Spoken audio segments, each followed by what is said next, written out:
So here's how the instruction formats work in the DuoReg. It's pretty simple.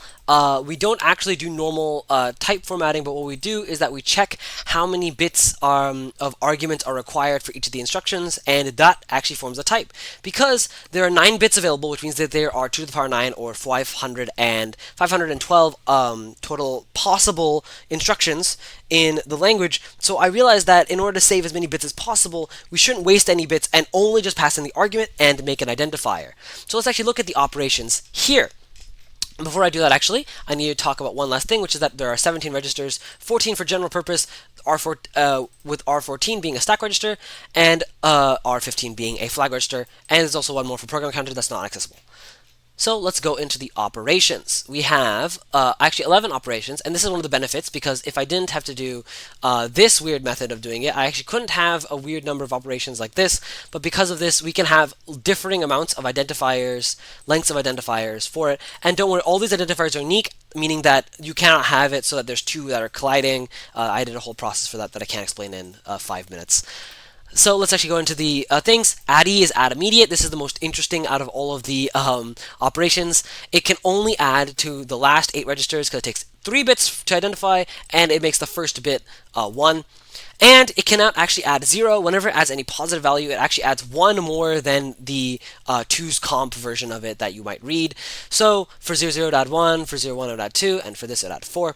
This is because I needed to add 4 for the multiplication program, and I wanted to optimize it by having a singular instruction do that.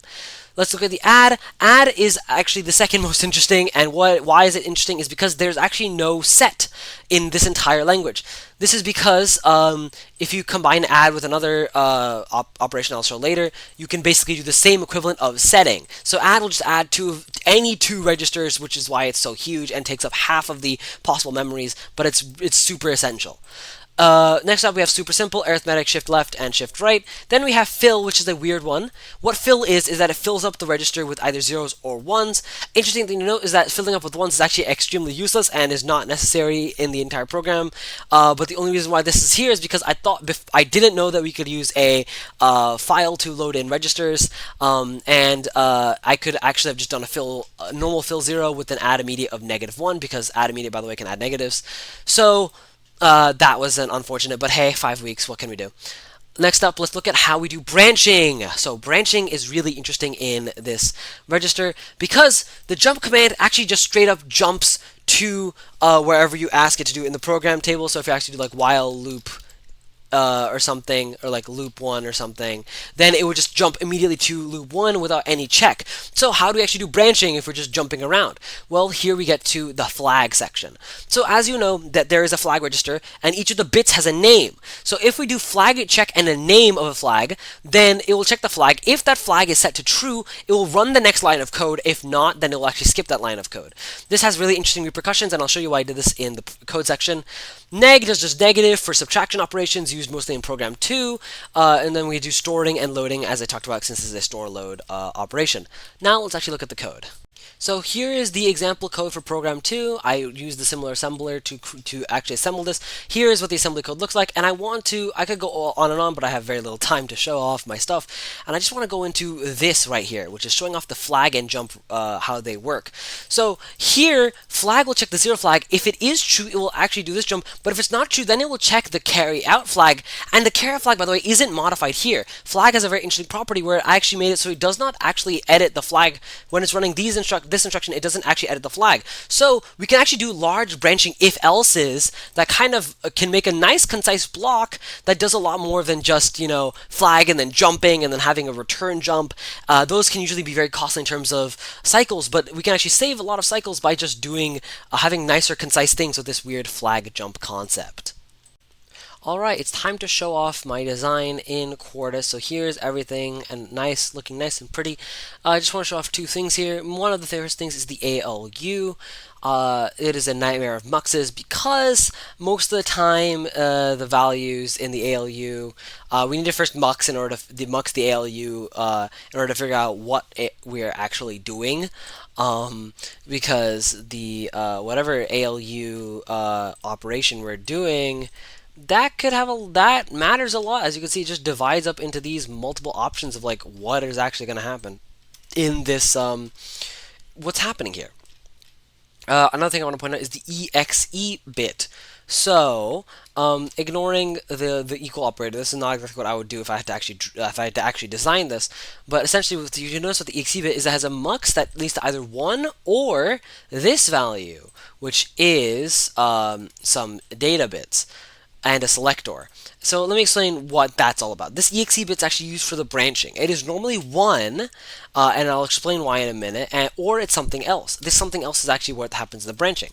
Now let's go actually see what the exe bit actually does. And here in the program counter, you can see the exe bit goes here, and it just straight up adds into the program counter, and this addition is used to be used in this lovely program register. And so what does adding actually do here? So again, this is not exactly how I would design it. If I had to actually design it instead of using Quartus, I would use a not instead of just doing this, because what is actually happening here is that we're actually adding exe not into it. So whenever it's 1, which is the standard value as you saw by the mux, it will just be adding nothing, and it will just be adding the standard 1. I'll be adding a standard 1 to the program counter. If it's not adding a 1, then it would actually add, it would end up adding a 0 not, which is a 2, which is meaning that it's going to skip over the next one. It's adding 2. And now I'm real quick going to show how do I actually do testing here. And so first off, the first thing I do is I go to the wave, and then I actually load in the specific test bench thing, just so I can real quick get a nice look at all of the important things.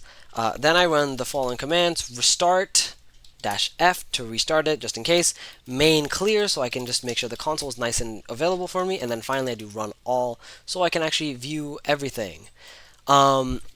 And as we can see here, it just runs all of the multiplications, and everything is a beautiful yes, resulting in a lovely all test pass. If I needed to, I can actually go Alt-Tab here and look into the assembly program here, which, by the way, since I'm here, I want to mention, the multiplication program is run extremely weird, and how it works is just a mess, and I'm just going to go into it just for a little bit. Which is, what it does is that it goes into an addition, and there's a lot of carryouts, and I did not plan for these carryouts, and so what ends up happening is whenever I have a carryout, let's say R5 is carrying out into R4, okay?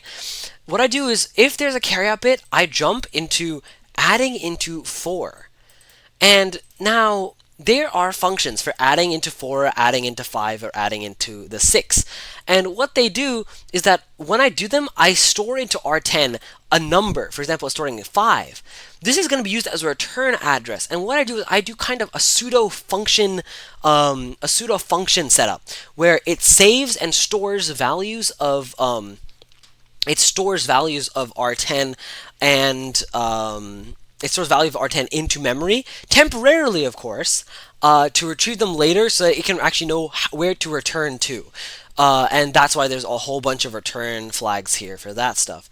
It's very inefficient, but I do think it's quite cool that that I got to program essentially a whole pseudo functionality showing just the versatility of the DuoReg.